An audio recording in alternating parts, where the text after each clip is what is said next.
제가 마트에 있는 사람들을 유심하게 좀 지켜봤어요. 생닭을 사람들이 계속 사가는 걸 보면서 사람들이 다 닭을 사가는 풍경이 되게 좀 재미있었어요.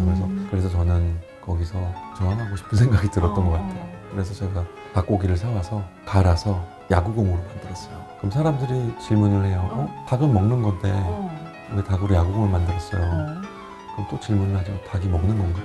사실 아니지. 닭도 연애를 할 거고 자식도 있고. 와, 굉장히 통렬한 이야기네요.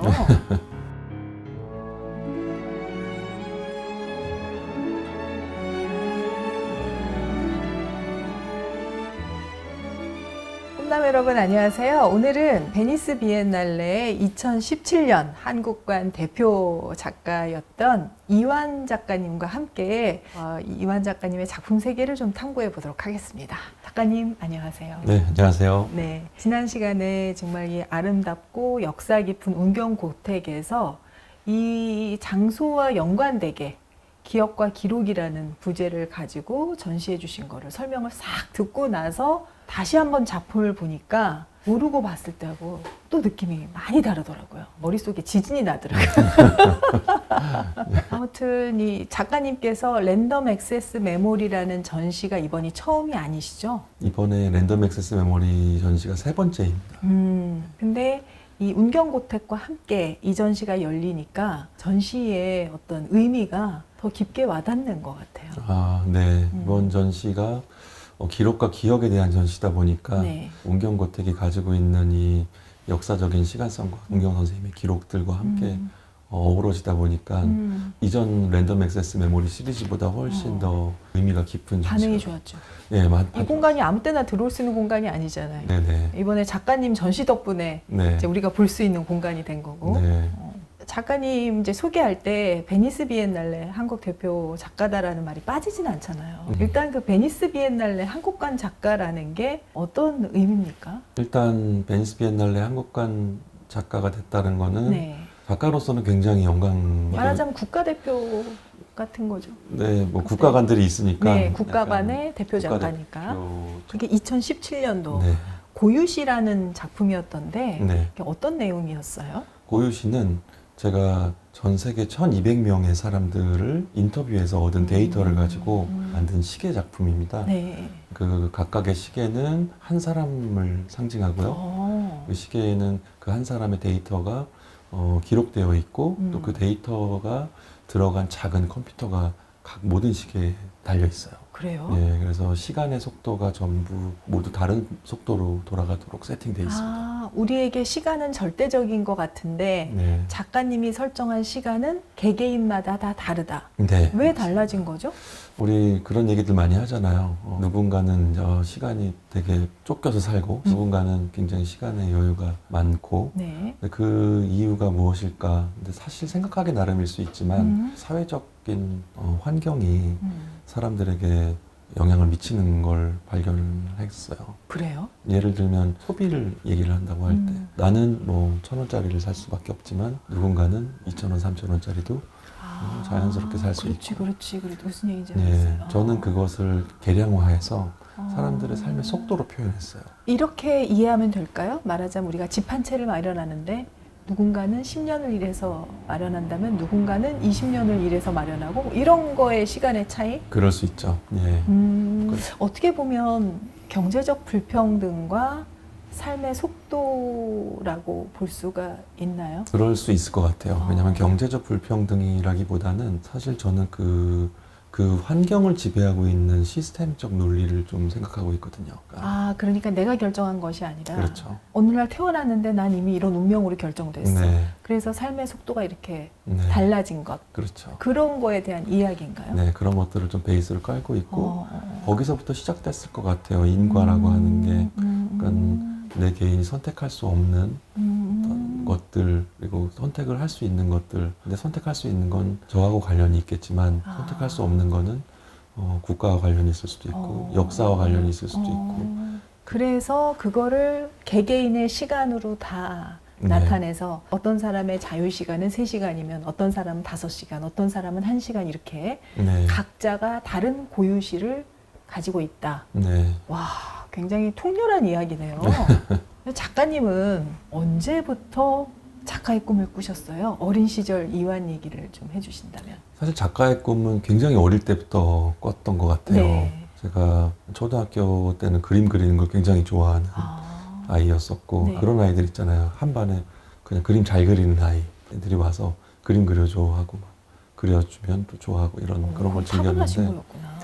그래서 이제 중학교 올라가면서 자연스럽게 이제 그림을 조금 더 심도 있게 하기 시작했어요. 벌써 중학교 때.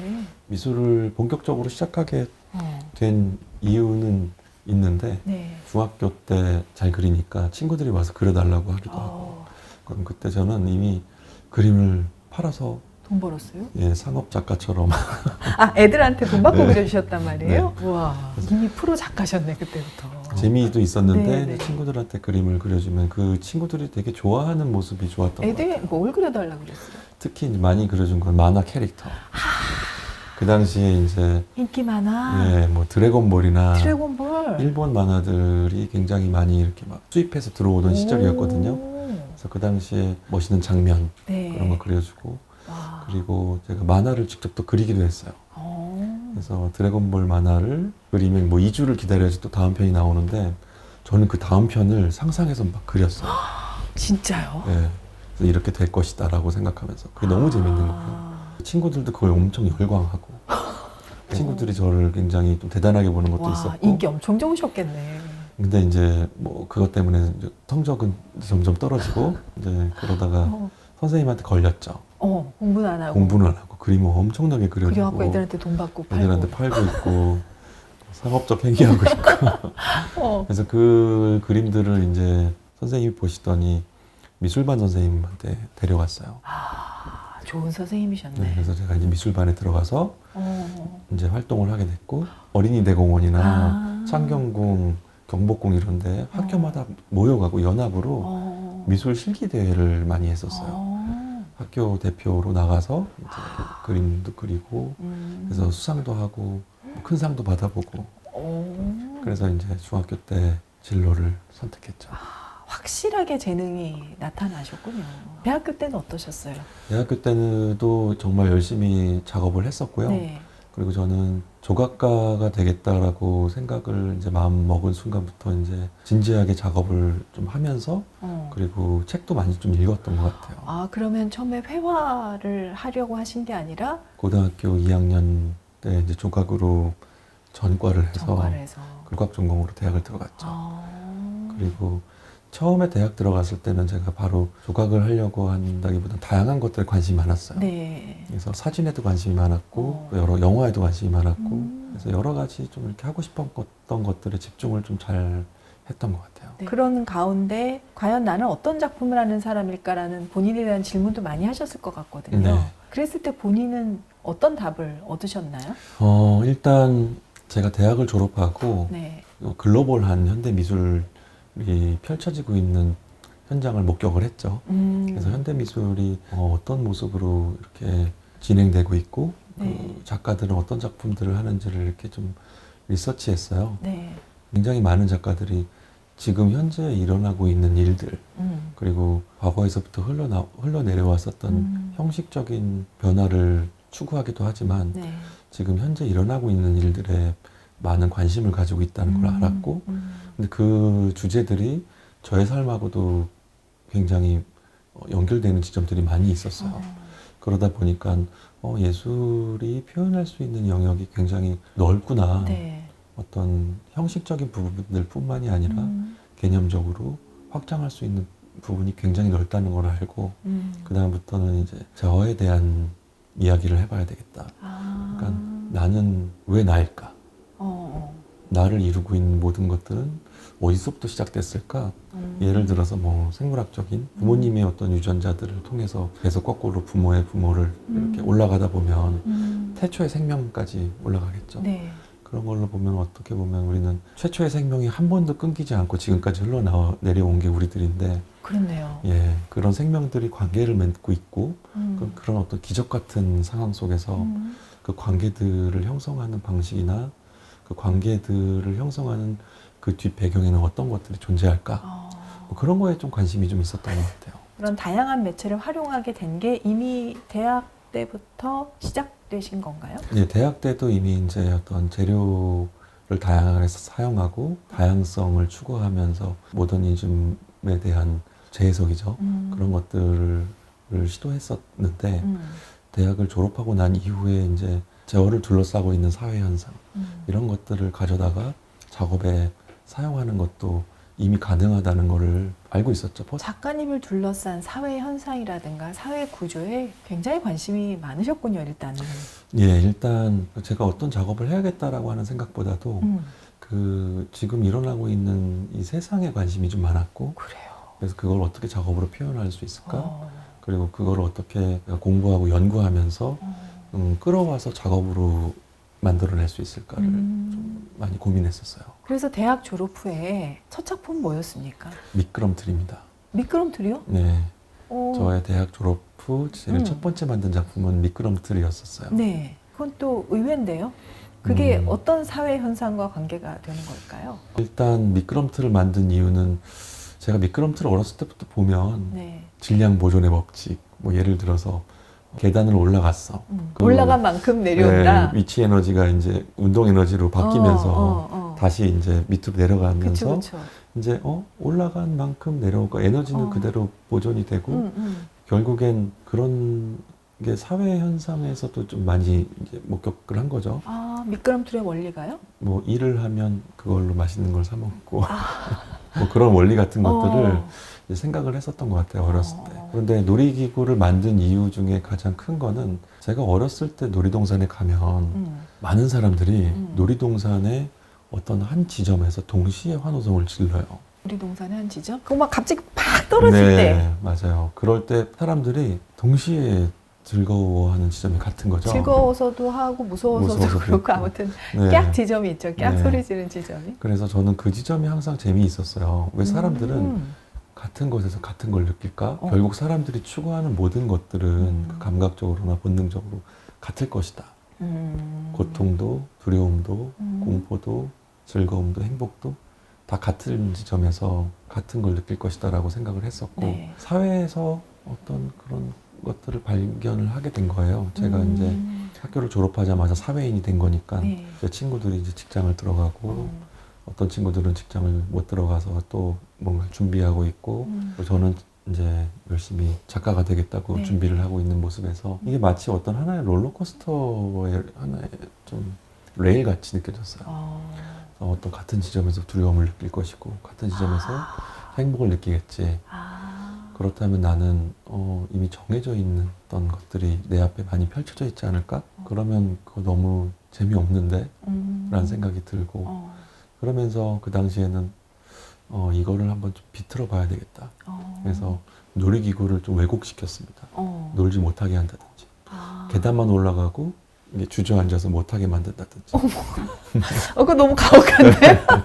그래서 첫 번째 만든 놀이기구가 그 미끄럼틀이었어요. 그 작업을 처음 시작했고 이제 그 다음부터 회전목마, 대관람차, 뭐 자전거 시리즈 여러 가지 놀이기구를 만들었어요. 어떻게 보면 같은 개념을 계속 실현한 거군요. 네. 사람들이 기대하는 어떤 지점에서 실망을 준다거나 네. 당연히 나타내야 되는 어떤 거에 반전을 주는 식으로 해서 네. 그런 거죠. 즐거워야 될 장소에 즐거움을 놓지 않고 노력해야 되는 부분에 즐거움을 주고 그러니까 뭔가 그걸 다 이렇게 순서를 바꿔놓은 거죠.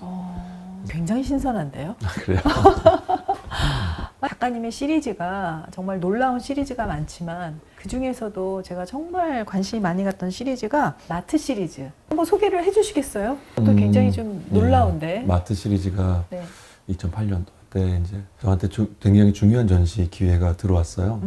국립현대미술관에서 젊은 모색전이라는 전시였는데 거기 젊은 모색전에 참여할 수 있다는 건 뭐 대한민국 최고의 영광이잖아요. 신진 작가로서는. 그렇죠. 그렇죠. 네, 제가 대형 마트에서 시작한 작업인데요. 네. 제가 마트에 있는 사람들을 유심하게 이렇게 좀 지켜봤어요. 그리고 마트에 있는 상품들도 이렇게 굉장히 유심히 쳐다보고 네. 그 당시에 해외 그 미국식 대형 마트가 한국에 굉장히 많이 들어오던 시절이었거든요. 그래서 마트가 굉장히 저한테는 즐겁고 재밌는 곳이었어요. 그러던 시기가 있었죠. 네. 네. 어떻게 이렇게 많은 상품들이 여기에 다 이렇게 모여 있지? 이게 어떻게 이럴 수가 있지? 그래서 대단하다. 저는 그 계산할 때 뭘 샀는지를 유심히 지켜봤어요. 근데 되게 대단히 비슷한 걸 사가는 거예요. 과일, 그다음에 뭐 몇 개 냉동식품, 쌀, 뭐 이렇게 뭐 반찬, 야채. 그리고 저한테 딱 눈에 딱 들어온 게 생닭이었어요. 생닭? 예, 네. 그 닭고기 생닭 그때가 무슨 추석 전이었는지 모르겠는데 생닭을 사람들이 계속 사가는 걸 보면서 사람들이 다 닭을 사가는 풍경이 되게 좀 재미있었어요. 그래서 그 이후에 집에 가서 무슨 일이 일어날까를 상상을 했죠. 그 닭이 이제 백숙 요리가 되겠죠, 대부분. 그렇겠죠. 그럼 사람들이 집에서 하는 행동들이 다 비슷하겠다. 꺼내서 잘라서 뭐 하고 기다리는 시간도 비슷할 테고. 이 대형마트에서 저는 사람들의 삶의 행동들이 굉장히 비슷하다는 걸 알게 된 거죠. 그래서 저는 거기서 저항하고 싶은 생각이 들었던 것 같아요. 난 소비자가 되지 않겠다. 그건 대단한 결심인데요. 소비자가 되지 않겠다는 결심은 어마어마한 결심인데. 그렇죠. 어떻게 소비자가 안 되고 이 시대를 살아갈 수 있을까? 마트에서 사온 거를 제가 다시 재가공해서 팔면 됩니다. 다시 아, 제가 최종 토스를 생산이죠. 제가 닭을 사왔죠. 네. 그러면 마트 입장에서 최종 소비자가 되겠지만 네네. 그걸 재가공해서 팔면 중간 상인이 되겠네요. 예, 최종 생산자가 되는 거죠. 그렇죠. 마트가 아니라 저로 인해서 모든 생산의 결과가 끝나는 거죠. 그래서 저는 그걸 갖고 작품으로 만들어서 저의 메시지와 개념을 넣어서 작품으로 만들어서 사람들에게 판매를, 그러니까 사람들과 소통해야겠다. 그래서 제가 닭고기를 사와서 갈아서 수분을 제거시키고 야구공으로 만들었어요. 제가 그걸 보고 너무 그로테스크하다고 생각을 했거든요. 저도 처음에는 이거 되게 좀 그로테스크하고 좀 뭔가 무섭다는 생각을 했었는데 사실 요리하는 거랑 똑같은 거예요, 방법이.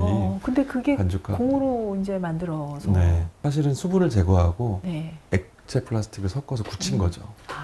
그래서 야구공을 굉장히 많이 만들었어요. 그래서 그걸 가지고 이제 야구장에 펼쳐진 것처럼 연출을 한 작업을 했었어요. 그게 마트 시리즈. 다양하게 네. 나왔죠. 야구공도 만들었지만 네. 소고기를 가지고 스틱을 만들어서 이제 사람들이 알고 있는 걸 만들었어요. 뭐 빗자루에 스틱으로 해서 빗자루를 만든다든지 네.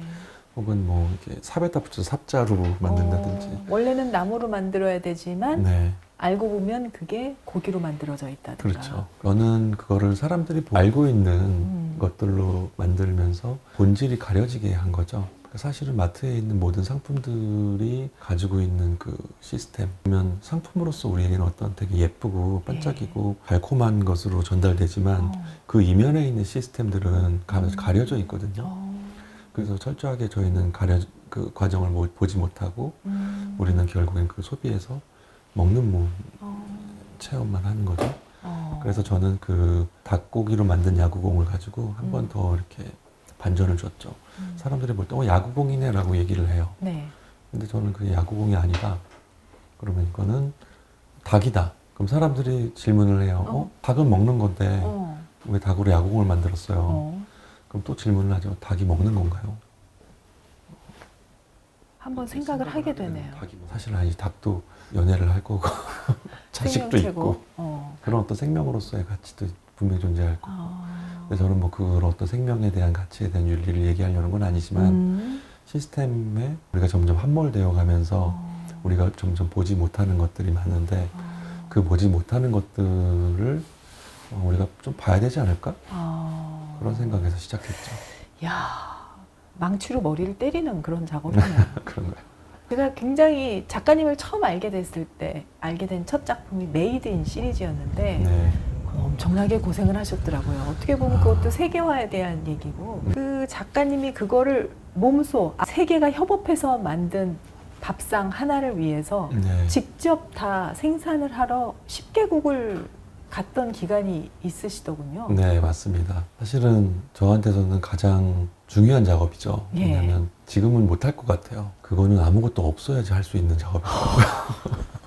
일단은 우리 구독자들한테 설명을 좀 해주세요. 이게 어떤 작업이었는지. 일단은 제가 아까 대형마트 얘기 드렸던 것처럼 네. 거기서 시작됐어요. 제가 최종 생산자가 돼서 닭고기를 야구공으로 제시했었잖아요. 네. 그런데 이제는 반대로 가장 최초 생산지로 가봐야 되겠다. 그 상품 뒤에 있는 그 생산지로. 네. 그래서 말레이시아산 파뮤라고 얘기하니까 그 식용유를 어떻게 만들어지는지 제가 한번 가서 보고 왜 말레이시아에서는 식용유를 만들까? 그리고 왜 대만에서는 설탕 산업이 그렇게 굉장히 번성했었을까. 그런 것들을 한번 제가 직접 만들러 가야겠다. 그래서 여행을 시작했죠. 그래서 제일 첫 번째 대만으로 사탕수수 농장에 가갖고 사탕수수를 배서 그걸로 전통적인 방식으로 설탕을 만들어 왔고요. 와. 그걸 다큐멘터리로 담고 실제로 만든 설탕을 같이 전시하고 그러면서 각 국가별로 그런 대표적인 생산품을 만들러 다녔어요. 그래서 이제 역사에 대한 이야기, 왜 아시아가 지금 전 세계 공장으로 되어 있는지에 대한 이야기, 그리고 뭐 자본주의가 글로벌리즘이 그 나라에 흡수돼서 문화와 전통을 어떻게 변화시키고 있는지에 대한 이야기, 그런 것들을 담고 있죠. 그 기간이 총 한 3년 정도였나요? 사실은 작년도 했었고요. 한국에서 계속 진행 중인 작업이에요. 가장 기억에 남는 에피소드가 하나 있다면? 정말 많은데요. 진짜 많으실 것 같아요. 처음으로 뭔가 메이드 시리즈, 제가 직접 뭔가를 만들어 왔다라고 하는 거, 그리고 역사를 어떻게 담아서 그 다음 시리즈는 어떻게 해야겠다라고 하는 메이드 시리즈의 가장 큰 계획을 했었던 곳이 대만이에요. 그래서 기억에 남고, 몸으로 고생을 많이 해서 기억에 남는 곳은 미얀마, 금광. 미얀마? 금도 캐셨어요? 예, 제가 금광에 들어가서 금을 만들어 왔습니다. 얼마나 만들어 오셨어요? 한 진짜 조그맣게 새끼손톱만 반만하게 그만한 금을 만들어 오려고 몇 주를 고생을 하고 정말 산을 몇 개를 넘어서 진짜 엄청 고생을 해서 작업을 했죠. 와. 그러니까 그걸 그랬죠. 최초 생산자가 됨으로써 네. 작가님께서는 어떤 걸 경험하고 싶으셨던 거예요?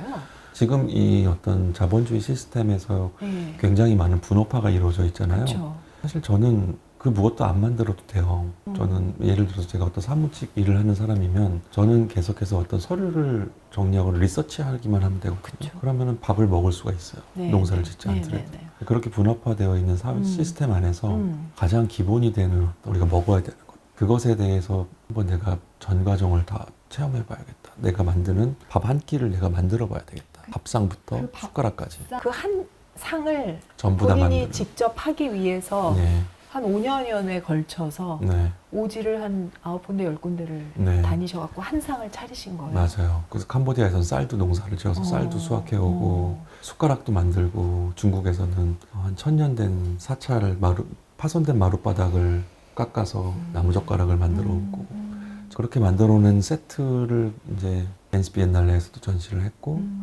지금도 현재 진행 중이고 그 작품은 정말 미술사의 길이 남을 작품이 될 것 같아요. 어떤 세상이 점점 계속해서 어떤 변화되고 있는 것들을 제가 어떤 지점에서 한번 좀 경험하고 사람들한테 보여주고 싶었어요. 네. 그러면서 내가 하는 리서치하고 그것을 통해서 하는 이야기들이 사람들에게 조금 도움이 될 수 있지 않을까? 뭔가를 알게 할 수도 있겠지만 지금을 살면서 조금 더 많은 것들을 질문할 수 있고 생각할 수 있게 할 수 있지 않을까? 예술이란 뭐냐라는 질문을 작가님한테 한다면 네. 혹시 답을 가지고 계신가요? 답이라기보다는 그런 것 같아요. 지금 AI 시대가 네, 왔잖아요. 네. 저도 AI한테 질문하거든요. AI하고 협업 작품도 네, 협업 하셨잖아요. 작품도 하고 있고. 네. 근데 예술이라고 하는 거가 항상 이제 누군가는 예술은 이것이다. 이렇게 정의를 내시는 분들이 있지만 저는 예술은 어떤 관계 안에서 어떤 연결시켜주는 존재인 것 같아요. 예술이? 네, 예를 들어서 물질과 물질이어도 그 관계성이 있잖아요. 컵에는 뚜껑이 있는 것처럼 뭔가가 어떤 관계들이 형성되는데 그 사이에 어떤 예술이라고 하는 거는 마치 접착제 같이 존재하는 것 같아요. 뭘로 붙였느냐가 되게 중요하잖아요. 예를 들어서 나무와 돌을 붙인다고 생각해 볼게요. 이 나무와 돌을 붙이는데 뭘로 붙이는가? 여러 가지 방법이 있잖아요.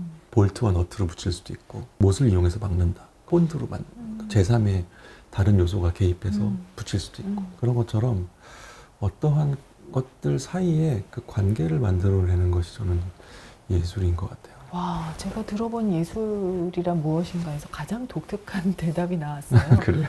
예술을 그렇게 정의한다면 눈앞에 펼쳐질 예술 세계가 굉장히 또 다른데요?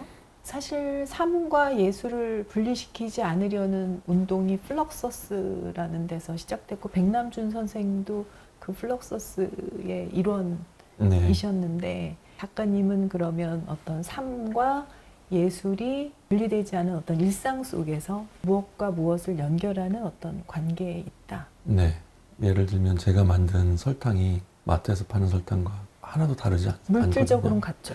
네. 그런데 과정이 다르잖아요. 저는 그것을 통해서 설탕이라고 하는 그 상품과 사람들 사이에 끼어든 거죠. 그래서 제가 만들어낸 과정들을 거친 설탕은 달라질 수 있는 거죠. 작가님의 어떤 예술가의 개입을 통해서 네. 똑같은 설탕이지만 달라진 설탕이네요. 그렇죠. 작가님들의 모든 작업은 좀 그런 것들을 내포하고 있네요. 네, 그렇게 생각합니다, 저는. 그래서 작가가 자연에 개입하고, 사람과 사람 사이에 개입하고, 그리고 물질들 사이에 개입해서 작가의 어떤 터치와 작가가 만들어낸 어떤 조합과 어떤 새로운 시도들이 결과적으로 새로운 시각을 던져주시네요. 그렇다고 볼수 사람들의 있죠. 생각에 네, 망치로 준 생각을 깨준다고 해야 될까? 뭔가 새로운 세상을, 새로운 눈을 뜨게 해준다고 해야 될까? 네. 그런 활동들을 계속하고 계시군요. 그게 꼭 목적은 아니었는데 어. 네, 그렇게들 봐주시는 것 같아요. 지금 우리나라에서 이제 프리즈라는 글로벌 아트 페어가 열리면서 미술계 분위기도 조금 달라지고 있는 것 같은데 네. 작가님은 어떤 좀 변화가 있다고 생각하세요? 저는 사실 프리즈와 그 키아프가 이렇게 좀 확장돼서 네.